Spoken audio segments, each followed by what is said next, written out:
One of the key aspects to a weekend service is the Word. It's the message that's being delivered. We talked earlier about worship.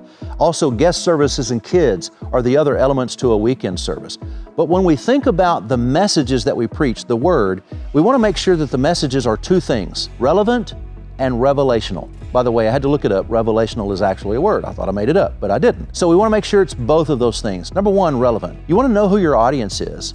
You want to make sure that your message on Sunday morning especially is more like a community swimming pool. What do I mean? You don't want to have just a kiddie pool, because people who want to take a dive off the diving board into the deep end, they're going to hurt themselves, right? It's too shallow. But you also don't want to have a deep dive pool, because then the kids, right, those who are immature spiritually, could get over their heads pretty quickly. So you want to make sure you have something for everybody in your Sunday morning messages, and that it's relevant to your audience. Know who you're speaking to. The other thing that I would say is make sure that it's relevant to what God is doing in your life. My dad always said, son, you don't study to preach, you study to live.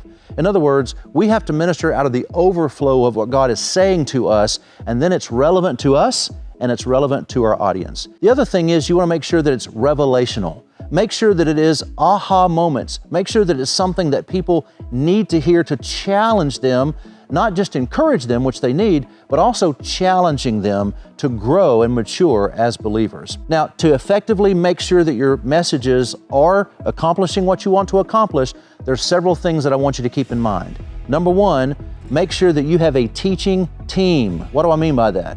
I believe that no senior pastor should preach any more than, at maximum, 47 Sundays a year. So that's 5 Sundays that you need someone else to fill your pulpit. Now, as the lead teacher, you're a guardian to who gets platformed in your church. That's your number one responsibility that cannot be delegated to anybody else. But allow others to come in and speak as part of your teaching team. And if you don't have internal people that can speak, like your worship pastor or kids pastor or discipleship pastor, then look externally. Maybe the district bishop of the organization that you're part of, retired pastors in the area, or a church coach.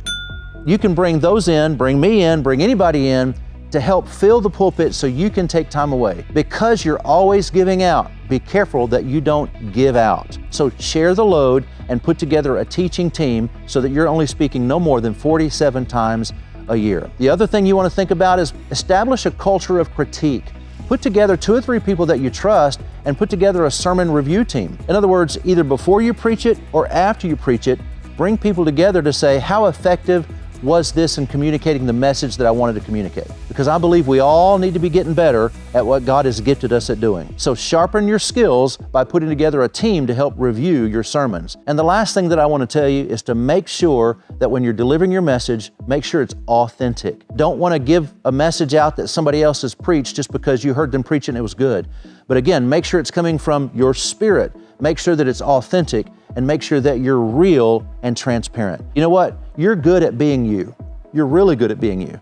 Just be good at being a better you. Don't try to be somebody else. Through my 31 plus years of pastoral ministry, I've had times where I've tried to preach like so-and-so or preach like this person, and I did a terrible job. But when I just allow myself to be myself, humor, no humor, tears, laughs, whatever it is, God uses that more effectively to accomplish what I want, which is to connect people to God's Word so that they can mature and get to know God in a real and personal way. So we need to deep dive into our messages and make sure they are the healthiest and effective they can be at accomplishing our mission. If you haven't seen our previous videos talking about the 8 systems of the church, go back and watch those.